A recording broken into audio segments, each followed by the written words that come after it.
that means at all. And see, I know God loves me. I know. Yes. How much? Right when I got out of bed, I know He loves me. You know what else I know? I know He loves me way too much to allow needless pain in my life. Yeah. And so, even though I didn't like the pain, trust me, I didn't like it at all. I knew God must have a purpose behind this, or He would have never allowed it into my life. You know, that's one of the big lessons He taught me during that time. Is sometimes God will allow us to go through difficult times. He will allow us to go through pain or struggles. And we always look at that as something negative, and when in reality, God can use those times in our life to teach us some incredibly valuable lessons if we'll allow Him to do that. And one of the big lessons He taught me, and this is something my mom tried to teach me in high school, and I didn't think she was very smart when I was in high school. A couple of years later, come to find out she was a whole lot smarter than I was back then. But I remember my mom used to always tell me and my brothers that the most important things in life aren't things. The most important things in life are relationships. You know what? My mom's a pretty smart gal, because as I spent 9 days in that hospital bed, not one time did I think about how big my house was. Not once did I think about how nice my car was, or whether I had the latest smartphone or not. Not once did I think about whether I had the latest fashion clothing. As a matter of fact, for 9 days, I wore that same outfit. Okay? And it wasn't fashionable. It was well ventilated. I will say that. You ever seen those hospital gowns? You ever got to wear one? You know what they say about wearing those hospital gowns? It's kind of like owning a bad health insurance policy. You only think you're fully covered. There's a whole lot of truth to that. I remember right after I had surgery, you know, they try to get you up and start walking pretty quick afterwards. And I started to realize why they called it the ICU. Probably wasn't going to show that tonight either, but my wife hates that slide. I love it. She went with me. So, but you know what? You spend 9 days in a hospital bed, you get a lot of time just to lay there and think. It was during those 9 days, I was just reminded over and over and over again that the most meaningful things in my life, it's not my things, it's not my stuff. You know what helped me get through 9 days in a hospital, and then 6 months of very, very painful therapy and rehab, just day after day after day? 3 things: my faith, my family, my friends.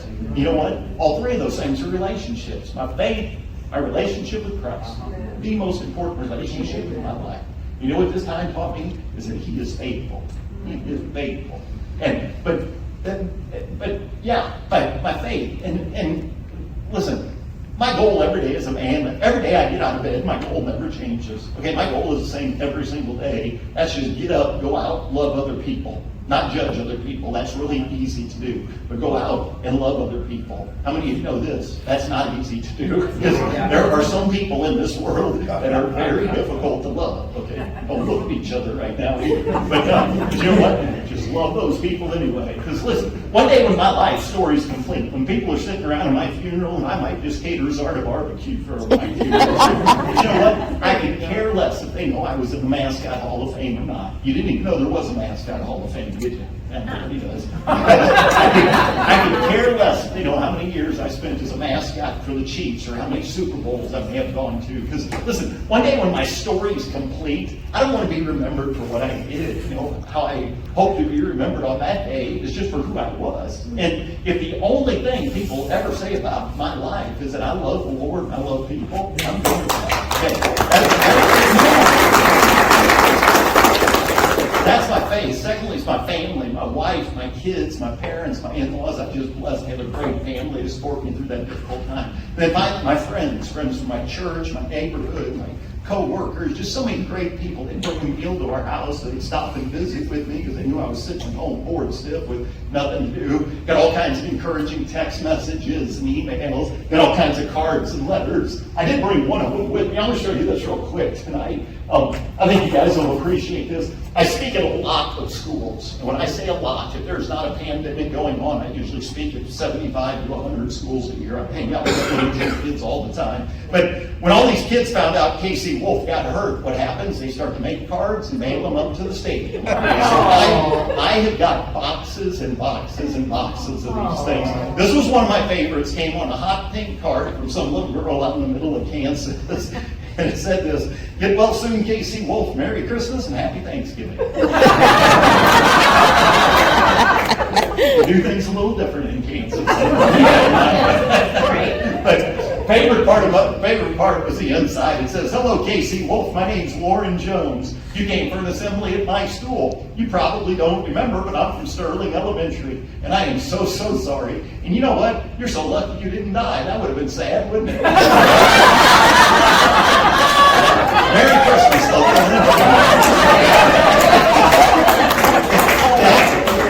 That's what I love about kids. They just shoot straight. It would have been sad if you'd have died, wouldn't it? So,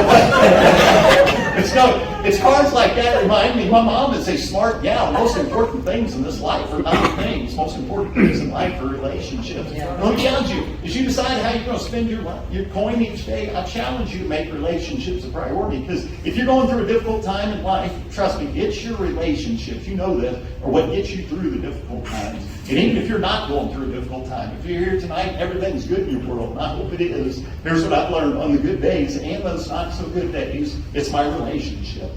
My relationship with Christ, my relationship with others. That right there is what gives my life meaning, and that's what gives my life purpose. And I know I'm preaching to the choir here tonight. But let me share with you the greatest lesson I learned from this whole experience. Happened this first night in this hospital bed. That right there is the longest, most miserable night of my entire life, okay? Because even though they're giving me these very strong painkillers, my back, my tailbone, my ribs, the chest tube, they're just very painful, and I couldn't sleep because I couldn't get comfortable. And not only couldn't sleep, I was dried out too. So I was getting ready to have surgery the next morning. So what happens? You can't eat or drink anything before surgery. So I go to lick my chapped lips. My tongue would be completely dry. I don't know if you've ever experienced it, but it's miserable. The only thing that gave me any kind of relief is the nurses gave my wife a little styrofoam cup about like this, and they filled it up with water. They gave her a little stick that had this little sponge on the end of it. And whenever I get so thirsty I just couldn't take it anymore, my wife would take the stick, dip the sponge in the water, bite my lips with it. And I mean, this went on all night long. About every 15 to 20 minutes, I'm asking my wife if she'll wipe my lips. And I'll never forget this. It's probably 3 o'clock in the morning, and you know what I'm doing? I'm laying in the hospital bed having a pity party, right? All I could think about is my problems, my pain, my struggles. And I never forget, my wife's wiping my lips with this sponge. And it dawned on me, you know what? There was another man I read about one time. He was thirsty, he asked for a drink, and they offered it to him on a sponge. See, that's in the Bible. That's Jesus. He's hanging on a cross. That's not near as comfortable as hospital bed. And you guys know the story. It says, Jesus says, "I'm thirsty." And the Bible says, soldiers at the foot of the cross, take a stick, put a sponge on it, soak it in wine vinegar, hold it up to Jesus' lips. And the Bible says, and when he had received the drink, Jesus said, "It is finished." And with that, he bowed his head. He gave up his spirit. And, you know, that night in that hospital bed, I realized, you know what? Jesus was also familiar with pain, okay? And just like it was no accident that I was in that hospital bed. You guys, that was part of God's plan for my life. It was no accident that Jesus hung on that cross either. See, that was also part of God's plan. That was God's plan for restoring sinful man, as you and me, back into a right relationship with the Holy God. You know, the Bible's clear about the fact that we're all sinners. You know, I've got issues, you've got issues, and if you're here tonight and you don't think you got issues, that means you really got issues.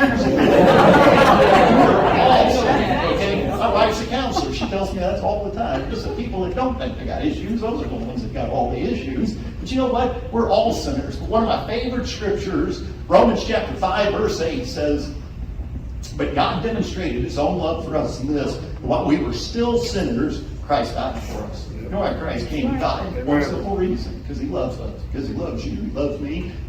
Tell that to my kids. You know, if God had a refrigerator, your picture would be on it. God carried a wallet. He doesn't need to. He's God. But if he did carry a wallet, your picture would be in there too. And Romans 8:38 and 39 says that nothing, absolutely nothing, can separate us from the love of God. Amen. And I'm just, you know, the one thing that I took away from this time, this difficult time in my life, is this God that I'd read about, we'd sing about his faithfulness, we'd talk about his faithfulness. You know what? It's all true. You can count on him. I got to experience his faithfulness. And as much as I hated the pain, I wouldn't trade it for anything, because it took me to a whole other level in my faith. That God's principles and his promises, they never fail. They're always reliable, no matter how painful, no matter how difficult that situation might be in your life. I'm going to need my IV if I keep this up. Thank my friends from Zarga for the extra napkin. That's what I was going to use it for. But let me share with you one more lesson I learned. And I learned this in January of 2014. That's just a couple months after my bungee jump. I'm on my way to another physical therapist appointment. You ever been to the physical therapist? Yeah. You said, you got to a point, I called him my physical therapist. I'm on my way to another appointment, and I'm feeling sorry for myself. I don't know if you've ever lived with pain. I still live with pain. It's no fun, okay? You don't get a vacation from it. It wears you out physically, emotionally. A lot of days are discouraging. Once in a while, you get the days that are just flat out depressing, okay? And this is one of those days. I'm driving to another appointment, having a pity party. Those never work, by the way, so just save your time. And I'm listening to the Christian radio station. This radio personality comes on, and he says this. He says, every morning you wake up, everybody's got something to complain about, and everybody's got something to be thankful for. He said, whichever one you choose to focus on, it's going to determine your attitude for the day. And I still remember I was sitting in the car in the parking lot of the physical therapist office, tears running down my face, and I realized, you know what? I just learned a valuable lesson right there. I learned that, yeah, I guess I could sit around and complain that I had 7 broken ribs, or I could choose to be thankful I had 17 good ones that weren't broken yet, right? Always be worse, you know? I realized I could complain about my collapsed left lung that still wasn't back to normal. I wasn't sure what was going on because I couldn't see it. Something wasn't right yet. Or I could be thankful God gave me 2 lungs. My other one was working just fine. Okay? I realized I could complain about all the new scars on my body, right? Be thankful if I keep my pants and shirt on like I'm supposed to. Nobody gets to see those scars. Not like I'm a Chippendale. I'm a mascot, right? We made the Chippendale Hall of Fame, trust me. By the way, that picture I showed earlier, that was Photoshop. That wasn't my real life. All this pain, my back, my tailbone, my ribs, but for the first time since my bungee jump, I actually stopped that day, and I told God thanks for my pain. By the way, that's hard to do, okay? I think I am pretty good about saying thank you for my blessings, but saying thank you for pain is hard. But I did. I thanked him because I realized, you know what, if I couldn't feel pain, I'd be dead or I'd be paralyzed. And then I thought about that, death, paralysis, pain. Guess what? I got the best one out of the 3. You know, Mother Teresa once said that it's okay to have pain in your life, it's not okay to be one. I love that quote. That quote reminds me every day, it's okay if I've still got a pain in my rear. It's not okay for me to be a pain in your rear, right? So you probably got a few pains in your rear in life. I know we all got those people, just love them anyway. But, you know, I tell people I feel best when I'm active. So if you come to a Chiefs game this year, you see the wolf out there on the field running around in my costume, I feel a whole lot better than if I sit around. If I sit around, everything tightens up, everything hurts again. Now, here's the bad thing about sleep. That's not a lot of activity. Okay, that's lying flat on your back for 7 or 8 hours. So I mean, every morning I wake up with this pain before I get up and I do my little stretching routine, and it helps out a little bit. You know, most people wake up, drink a cup of coffee in the morning. Not me. I hop up, roll around on my bedroom floor trying to get my back to loosen up a little bit. But you know, every morning when my alarm goes off, I realize, you know what? I get to make a choice again today. And by the way, you get to make the same choice. But when I get out of bed, I realize I can choose to rise and shine, or I can choose to rise and whine. And you know what? I don't want to be a whiner, because whiners don't make a positive impact for Jesus Christ in this world. Whiners do not have a positive influence in the lives of others. And what's a good book tell us? Matthew 5:16, I think. Let your light so shine before men that they may see your good deeds. Praise your Father who is in heaven. You know what? That right there is what I want my life to be about. Whether I'm in a costume or not in a costume, I want my light to shine bright for Christ wherever I'm at, whatever I'm doing. You know, you've heard me talk about tonight how your life's like a coin. You get to spend it any way you wish. That's exciting. But you're only spending it once, so spend wisely. You know, it reminds me of one other thing that my parents taught me as a kid growing up. They'd always say that your life is a lot like your finances. You know, you can do one of 2 things with your money. You can spend it, you can invest it. Money you spend, you never see it again. But money you invest, that's wise. That's going to multiply and return to you. When you think about it, listen, we're all going to do the exact same thing with our lives. You are either going to spend it or you're going to invest it. A life that's just spent selfishly, you know this, that's wasted. a life that's invested in helping others, encouraging others, influencing and impacting others, just like you do each day. And I know I'm preaching to the choir, like I said, but that right there bears fruit for an eternity. And so my challenge to you, take your coin, be an investor, not only with your money, but more importantly with your life. So, I will share one last thing I learned after I got hurt. You probably know this too, now that we've all been through COVID together, is that there is nothing good on daytime television.